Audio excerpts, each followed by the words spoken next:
Diálogos do Coração. Olá, sejam bem-vindos a mais uma edição do Diálogos do Coração. Doutora Thaís está aqui também, lógico, comigo. Nessa edição, a gente vai tratar de relacionamentos, claro, é o mote central desse podcast, né? Mas a gente vai entrar num tema bem interessante, que é por que a gente sempre entra em conflito com quem está mais próximo. Essa é uma coisa muito comum, né? Nós temos com a nossa família, tendemos a ter com a nossa família, nossos cônjuges, as pessoas realmente muito próximas de nós, comportamentos que a gente não teria com amigos que a gente também ama, ou que a gente também, né, tem intimidade. Mas por quê? Porque a convivência extrema, aquela convivência muito acirrada, muito próxima, ela traz uma intensidade, uma frequência de comportamentos que às vezes vão cansando as pessoas, né?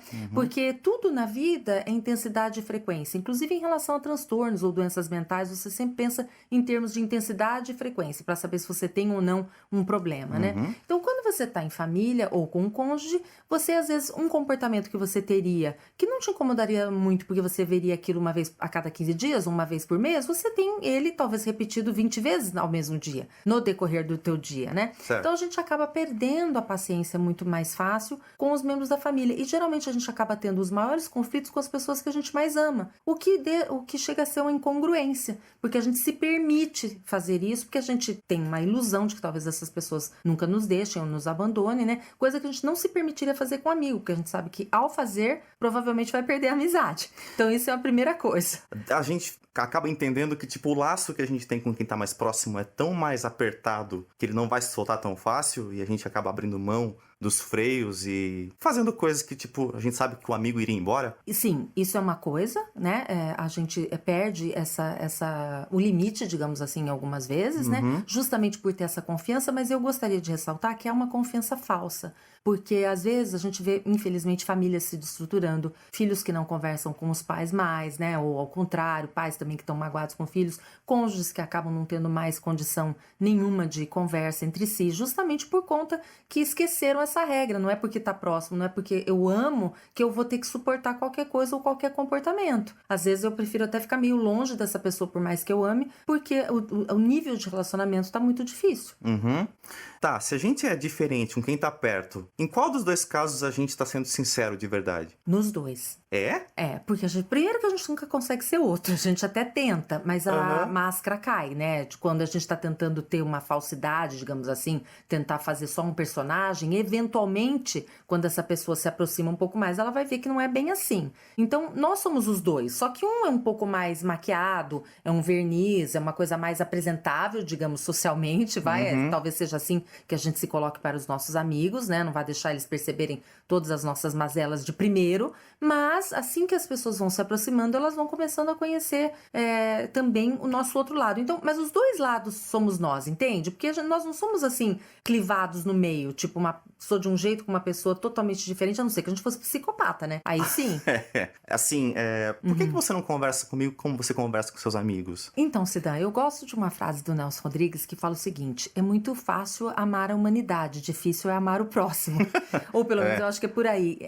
Por quê? Porque quando você tem visões idealizadas das pessoas, um relacionamento mais distante com as pessoas, ou sabe aquela coisa da grama do vizinho sempre é mais verde, né? Então, quando você tem esse distanciamento, você tem mais condição de achar que aquela pessoa pode te oferecer coisas boas, ou então, se pelo menos eu tivesse com aquela pessoa, seria melhor. Ou então, parece que outras pessoas têm filhos mais educados, ou então tem um marido que é melhor. Sei lá, não importa qual seja a relação. E quando não é verdade. É que o que acontece, de fato, é que a dificuldade é realmente o relacionamento no dia a dia. Esse relacionamento diário, a convivência diária é que nos coloca muitos conflitos e obstáculos e coisas que a gente tem que superar. Então, por isso que fica tão difícil, né? Amar o próximo. E de perto ninguém é normal. Então, não.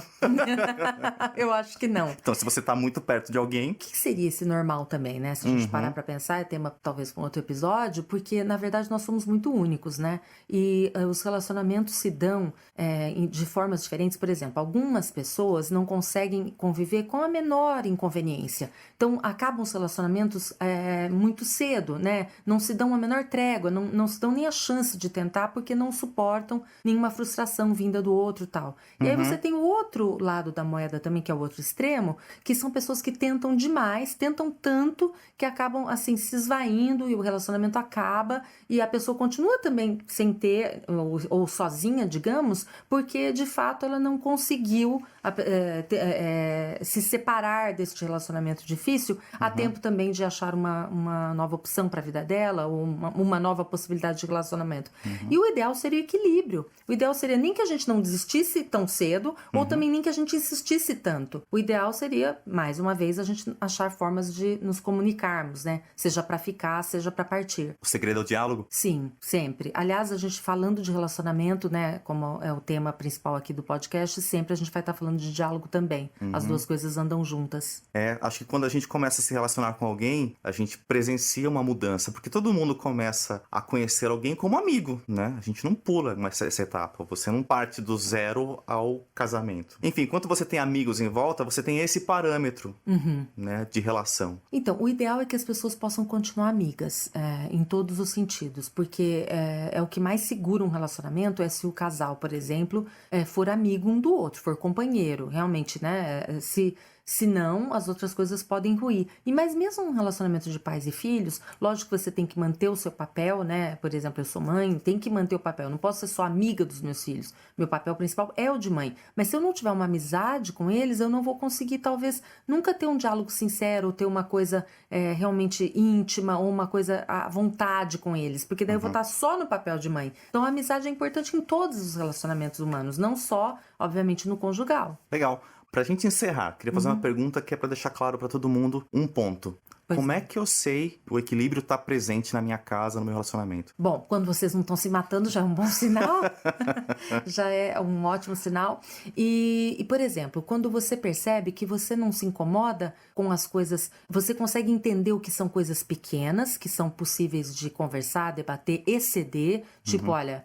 eu que tô sendo chato, pelo amor de Deus, porque você não lavou a pia, ou não lavou a louça, ou seja lá, ou a tua escova de dente não tá do jeito que eu quero, porque isso são pequenas ranhuras que a gente tem no dia a dia e que não tem nada a ver, não é isso que vai separar ninguém. Dá pra conversar, dá pra combinar, dá pra separar o que é o papel de cada um.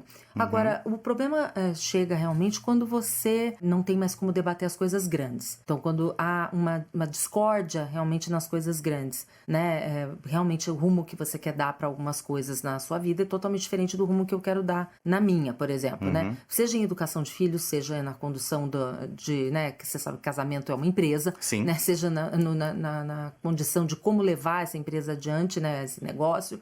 Ou seja, como levar a relação do casal. Tipo, eu quero uma coisa pra minha vida, você também não tá disposto. Quando começa a haver uma discussão em termos disso e não se chega a um acordo, aí você sabe que a coisa começou a complicar. Equilíbrio é a chave. Isso, pelo menos pra mim, né? Eu acho que pra todos nós. Pra mim também. Sim, vou falar meu Instagram, é psicóloga _ Thaís Jorge. O Thaís, gente, só tem que colocar THAY, tá? Porque senão vocês não vão me achar lá. Muito obrigada. Valeu! Semana que vem tem mais. Diálogos do Coração.